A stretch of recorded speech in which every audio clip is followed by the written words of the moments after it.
Hello, this is a short video based on the A-level literature dystopian section, question number 5. Now question number 5 is the first half of the 2.5-hour exam and focuses on an unseen extract from a piece of dystopian literature. Now you'll always be faced with this statement or this sentence stem at the start of the exam, and it's marked out of 30 marks.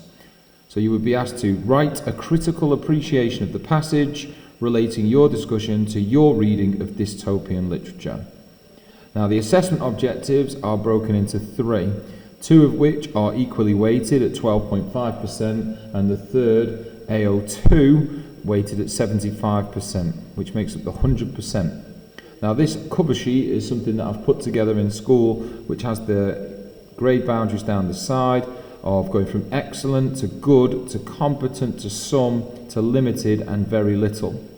So AO1 focuses on articulate, informed, personal and creative responses to literary text, using associated concepts and terminology and coherent, accurate written expression.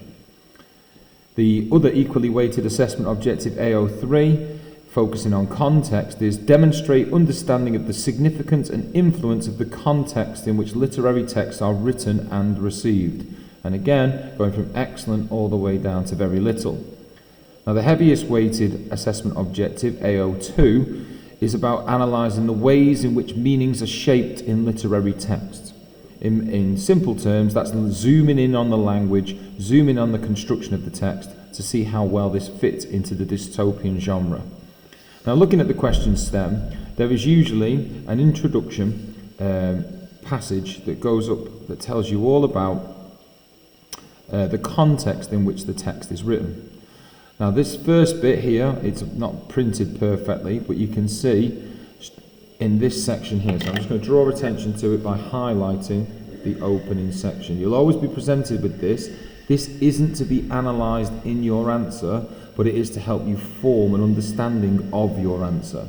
At the same time as reading this, you always want to go down and have a look at the time in which the text was written, the author's name, and the title of the novel. So we're looking at 2010, Joanna Kavenna and the Birth of Love.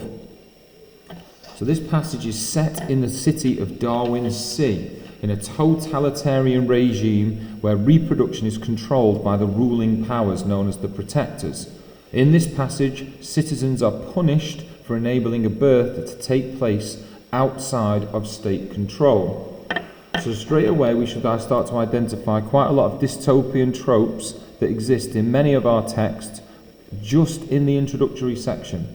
Now we know from many other lessons that we've been taught that the SCARSI approach is the best approach for answering and achieving high on this. Sorry about my pen there. So SCARSI, and if we have our knowledge organiser in front of us, we know that the SCARSI prompt sheet is in our dystopian knowledge organiser. So we're going to be looking at the setting, the characters and the characterisation that exists, the action, and then where it's got the T in here, we look at the style and the tone and the satirical purpose. Then we're looking at the imagery that's created in there, and hopefully that helps us to get the assessment objective here, where we start to hit and talk about the context. So this prompt sheet should always be with you when you're writing independently at home, considering these things and the dystopian tropes that exist within. Now if we look at the assessment objectives again, if I take my 3 highlighters and I say AO1, I'm going to use yellow, AO2 I'm going to be looking at for pink, and AO3 I'm going to be looking at for green. Now I think it'll become a bit problematic if I'm changing colours all the way through it, but I think it's important if you get a copy of this, which I may attach to the video, you can read the extract and annotate along as we start to spot these different things. So once more, a reminder: articulate, informed, personal and creative responses to the text. The ways in which meanings are shaped is for assessment objective 2, and then demonstrate understanding and the significance and influence of the context in which the literary texts are written and received is AO3. So let's look at the extract again. Straight away we get the passage is set in a city of Darwin Sea. The capitalisation of Darwin Sea and the connotations in association with the individual of Darwin is telling us already that we've got some kind of evolution that has taken place. It's a totalitarian regime. where reproduction is controlled by the ruling powers. Now it asks us to consider our wider reading. Both of our set texts, particularly The Handmaid's Tale, focuses on reproduction and problems with childbirth or problems with population rates. Now we have another neologism here known as the protectors, signified by the capital P. Often ruling classes, ruling parties in our pyramidical structure will elevate their status and elevate their position of power through this capitalization, but they'll also try to put themselves on the side of the higher ranking individuals in that pyramidical structure. So protectors suggest a them and us society. In this passage, citizens are being punished for enabling a birth to take place outside of state control. So let's get into the passage. Heads bent, the prisoners are pushed into the room. Prisoners 730004, 730005, 730006 and 730007 are pushed into the room, and they nod their recognition quickly, not wanting to incriminate each other. Prisoner 730004 lifts her head and sees before her the servants of the protectors, called protection scientists. Half a dozen men, hard and vital, the beneficiaries of intensive courses of gene therapy. They are the elite guardians of this civilization. They act to protect the species. Their actions are justified by this aim. Their lofty phrases, all those phrases they threaded around her as they threaded about Darwin's sea, woven across 1,000 walls. They believe them all, coldly, rigidly. To prisoner 730004, they look alike. As she glances at their faces one by one, her glance rushed and nervous because she knows they have come to condemn her. Perhaps she thinks they are alike because their faces phrase the same attitude of mind, this absolute conviction. Nothing will shatter this conviction, she thinks, as she scans them with her weary eyes. They do not look at her. The head scientist, taller and sterner still, appears among them, wearing a grey robe. He is old, but he has been repeatedly rejuvenated, his cells replaced. He is a hybrid, an aging body filled with borrowed life. Now one of the scientists says, "Line them up," and the guards obey them. Prisoner 730004 can barely stand. Fear has softened her limbs, but a guard grabs her and she is lined up anyway. Another protection scientist says, "We regret to inform you, prisoners, that you have been found guilty of conspiring against the survival of the species, and therefore you will be possessed and conveyed elsewhere." Involuntarily they gasp. Elsewhere means the mass-scale farms or an institution for the improvement of the reason. They will be dispersed. There are innumerable such places.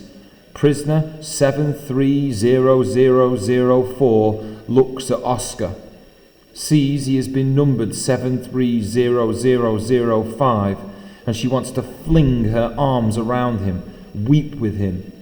But her hands are tied. His eyes are on the floor. He looks too shocked and broken to raise his head. You should be grateful for the compassion and clemency of the protectors, a protection scientist is saying. In other, less advanced civilizations, your crimes would be punishable by death. There is something else, says another of the protection scientists, very slowly, enunciating his words clearly so there can be no mistake. He says, "Your co-conspirator, the egg donor you call Brigitta, has been found. The protection agents tried to protect her, but she died in the struggle." "She has been killed," says prisoner 730004, too horrified now to stay silent. She sees Oscar slump forward as if a weight has fallen on his back, and for a moment she closes her eyes. It is too much to imagine. Now, I held off trying to annotate and read as we go through, as I read through, but you can think and you can see and you can delve into, thinking of these assessment objectives, which areas we can explore for personal and creative responses to the texts, where we can use the terminology from the front of our knowledge organiser and our studying lessons. We can start to see how the ways in which meanings are shaped in the literary texts. We can demonstrate understanding of the significance of the context. Quite a heavy trope all the way through that text was the erasure of identity through the numerical system deployed in this dystopian society. So write a critical appreciation. Now, a good critical appreciation would start with our hypothesis statement, a way of stating that we clearly know that this is a dystopian text. We're very aware that everything in here is designed to create this speculative piece of fiction that critiques an element of society, an element of possibly the 2010 society of our writer. The Birth of Love as a title starts to lead us in one direction, but immediately in the opening line, with our prisoners' heads being bent and they're being pushed into the room, we can see the amount of suppression by the ruling party over the lower classes, or the deviants in this case. Now our list of prisoners, 004, 005, 006 and 007, are again repetition here of being pushed into the room, and they nod their recognition quickly, not wanting to incriminate each other. There's a sense of fear already being established in this opening section. Now as the prisoner lifts her head, in direct contrast to the heads being bent at the start, we can see introduction of more characters into this room, into this setting of an enclosed room. Now 004 lifts her head and sees before her the servants of the protectors, the protection scientists. Now often science fiction and dystopia run very close bedfellows, but here we've got protection scientists. Is science being privileged over individual choice here? Has science been pushed to one side? The capitalisation in this noun phrase here of protection scientists, who are they working for? Now it's elaborated on further. Half a dozen men, possibly a patriarchal system, are hard and vital, is then pre-modified with the beneficiaries of intensive courses of gene therapy. Again, maybe this science gone wrong trope of dystopian fiction. Again, they are elite guardians of the civilization. So we've had guardians, protection scientists. Maybe starting to establish a semantic field of protection and security for those lower down the pyramidal structure. The act to protect the species. Now hopefully you've picked up on the idea of Darwin C and the idea of the word species, from the origin of the species, the link in there that maybe science has been taken wrong or evolution is being used to the ends of those at the top. Their actions are justified by this aim. They're lofty phrases. So not only are their physical stature, their language is being impacted upon by their position in society. Lofty phrases, elevated phrases, and those phrases they threaded around her, almost as though they come to life and start to enwrap her as they thread around Darwin C, woven across 1,000 walls. This pre-modification, a numerical reference here in words, of lots and lots of enclosure and entrapment. We continue on. They believe all cold rigidly. Again, the environment seems to be affected by the choices of language and structure. Now they look alike. She glances at the faces one by one. She feels really nervous about making any eye contact, again creating a dystopian feel to the extract. And then we get the introduction of another character working down our Scarsi approach. The head scientist moves in. He is taller and sterner than the others, and he's wearing a grey robe. And then there's an interesting development of discussion of this character as he has been repeatedly rejuvenated, his cells replaced, almost veering off into science fiction here with the idea of genetic mutations and genetic development in society, possibly a critique of the 2010 culture in which this text is being written. Now, I go back to the repetition of our characters or our central protagonists of 73004 and the other inmates in the prison, that they've had their identities erased. The head scientist, although we don't get a formal first name, his position really separates him out from the rest, who have just become merely numbers. It's not until the final paragraph, or one of the final paragraphs, that we get an actual name brought in. He is a hybrid, an aging body filled with borrowed life. Again, this verb here, borrowed from who? Taken from who? What happens to the people who have their lives borrowed?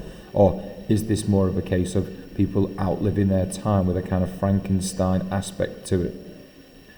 Then we blend into the now one of the scientists, we're not sure who. He lines them up. There's lots of instructions and imperative language in this prison environment. Another protection scientist, so the room seems to be filled, dominated by all these different characters who are imposing their views and their actions upon the lower class. They gasp when they are being told about their sentence, and therefore you will be processed and conveyed elsewhere. The elsewhere, this ambiguous gap by the word elsewhere. What is the punishment for people who do not conform to the society's stereotypes and society's actions and rules? The adverb involuntarily, they gasp, so they are in awe, in shock, in wonder, but they are not able to control themselves, is an interesting area to explore. They will be dispersed. There are innumerable such places. So they start to look at each other. And then we get the introduction of an actual name, Oscar. And he has lost his identity through this number. Now her emotive reaction and weeping and flinging her arms scares her internally, but it also makes the reader feel a bit nervous for her fate. But then it's counteracted by her hands being tied, restricted. His eyes are on the floor. His learned behaviour may be part of the social conditioning, the scientific indoctrination that's taken place in this society.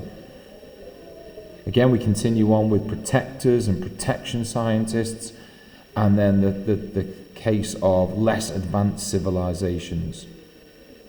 That there's a sense of other areas are not as advanced as our regime over here in Darwin Sea, a totalitarian regime, and maybe there's other places, a bit like Gilead in The Handmaid's Tale, there's other places that aren't conforming to these same rules. Now the protection scientist, in the bit of dialogue here, or as they inform them of other people, there is something else, very slowly enunciating his words clearly so there can be no mistake. Your co-conspirator, the egg donor you call Brigitta, has been found. The protection agents tried to protect her, but she died in the struggle. This euphemistic language of tried to protect her, she died in the struggle and protection, again echoing all the way through this narrative. Now prisoner 73004 is too horrified now to stay silent, a sense of urgency in finding out the fate of one of her co-conspirators. She sees Oscar slump forward as if a weight has fallen on his back, and for a moment she closes her eyes. It is too much to imagine. This ambiguous ending here, potentially talking about maybe a bit of a cliffhanger, but we know that Oscar has been impacted upon by the death of the co-conspirator Brigitta, who has died in a struggle. So setting, character, the action, the style, the narrative, switching between narrative voices and giving us a bit of an insight into the feelings of these individuals in the third person point of view. I'm going to take you through a response to this, and it's a 30-mark response.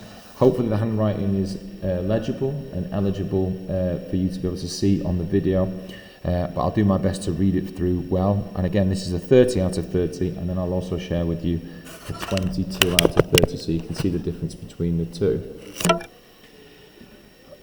It goes without saying that dystopian literature is intended to scrutinise the society in which the piece of literature was written in, and convey the message that mankind's inability or lack of willingness to challenge the status quo will ultimately lead to the downfall of our species. In this passage, taken from Joanna Kavenna's The Birth of Love, The absence of the fundamentals of the human experience, such as individuality, human connection, and hope, characterize this novel as a typical political dystopia. Now, if we just take a moment to look at that opening paragraph, that hypothesis statement, that is a fantastic opening to this, hence the 30 marks awarded to it. But let's see how it hits the assessment objectives. It's articulate, it's personal, it's creative. It's got the associated concepts and terminology interwoven, giving it an excellent AO1 score right from the off. We've not got yet into AO2, but you can see the person is starting to synthesize the information that they've read. And the contextual analysis is already starting to feed in with political dystopia, the fundamentals of human experience for the time in which it was written. No direct reference to the year in which it was written, but the direct reference to the author's name, and the associated terminology sets this out from the start as a well-written essay. And we'll continue. The passage opens with a list of prisoner numbers, immediately depicting a lack of individuality, a theme that can be typically identified in dystopian writing. This trope can be found elsewhere in the novel, We, where citizens are given numbers including the protagonist recognised as D503. Similarly, Atwood's The Handmaid's Tale sees the handmaids taking the name of the commander. This theme is reinforced throughout the first paragraph as the protagonist, prisoner 730004, decides that the protection scientists look alike. The uniformity of the protection scientists heightens the feeling of uneasiness for readers, as there is a power imbalance between the regime and what we can assume is the resistance. This, along with the edgy mood established by the anticipation for what will happen next, quashes any sense of hope for the characters alongside the readers. Now, I just want to draw attention to one thing that should be markedly in your mind when you're creating these essays. There are references to other texts, The Handmaid's Tale and We, but the focus of this essay stays on the extract. They're just mentions of the wider reading, relating your discussion to your reading of dystopian literature, but this individual candidate hasn't gone off and started to analyse We or The Handmaid's Tale. It just shows that this individual is well read. Great use of vocabulary in there again, great use of informed terminology. You can see that this student is starting to analyse ways in which the meanings are shaped in literary text with his suggestions and the development of this writer's insight into the text. Over to the second page. The apparent downfall of the resistance, as they are said to be processed and conveyed elsewhere, creates a tone of fear towards the middle of the passage. We, as readers, learn that elsewhere is otherwise known as the mass-scale farms. Political dystopias often draw inspiration for the harrowing elements in their novels from the tragedies of the warfare that plagued the 1900s. A connection can be made between the Institution for the Improvement of Reason and the Nazi concentration camps that sought to persecute and execute enemies of the state. Huxley's creation of the savage land in A Brave New World holds similarities in a sense that rebels are banished to places outside of society. The same can be said for the colonies in The Handmaid's Tale. These places are a mechanism of control put in place by totalitarian regimes in an attempt to override the desire for freedom with the fear of exclusion and execution, yet another common dystopian theme. Stalin is infamous for his widespread propaganda during the Soviet Union, and one key example of this fabrication of truth was how he presented himself to the public. Many writers were coerced to declare that he had single-handedly won the Second World War. He painted himself in a heroic light, much like the protectors claiming that the prisoners should be grateful. This serves to show that regimes in dystopian literature maintain their power by way of constructing an ideal public self to citizens, as can similarly be seen in the romanticising of 1984 Big Brother, where Big Brother is artificially adored by citizens of Airstrip 1. Now, a comprehensive paragraph there that flits between contextual analysis of the text, and interwoven quotations that really show this is a high-marked answer. Very, very confident, interspersed points about The Handmaid's Tale and Brave New World, and then bringing it back to 1984. You can tell that this candidate is well read, but also is contextually knowledgeable about information from the 1900s by weaving in Stalin and information about the widespread propaganda that he deployed during the Soviet Union's formation. Moving on.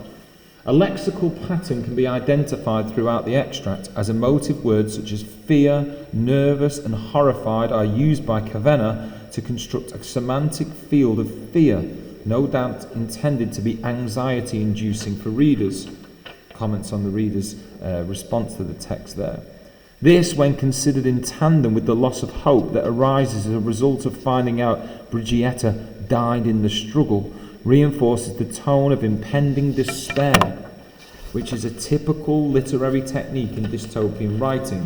The suspicious nature of Brigietta's death holds similarities with other dystopian novels, such as the motorcycle accident that killed one of the main characters, who spoke of intellectualism in Fahrenheit 451 by Ray Bradbury, or the disappearance of Syme in 1984 as he was too intelligent for his own good. Superb analysis again, that is clearly informed by the dystopian literature that this reader has read. Again, let's look back at the assessment objectives, and you can see that this is talking about the understanding of the significance and influence of the context in which the texts are written and received, but it's personal, creative, and its associated concepts and terminology all are woven into an intelligent answer. Continuing on.